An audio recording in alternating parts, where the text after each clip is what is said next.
Shukriya. In cricket, India defeated Afghanistan by 6 wickets in the first T20 of a 3-match series in Mohali last night.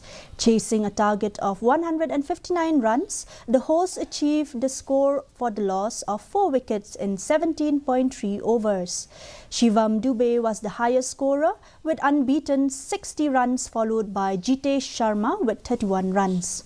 Earlier, put into bat, Afghanistan posted 158 runs for the loss of 5 wickets in the stipulated 20 overs. Muhammad Nabi made 42 runs. For India, Mukesh Kumar and Aksar Patel took 2 wickets each. With this victory, Men in Blue have taken a 1-0 lead in the 3-match series. The second match of the series will be played in Indore on Sunday. And now the weather report.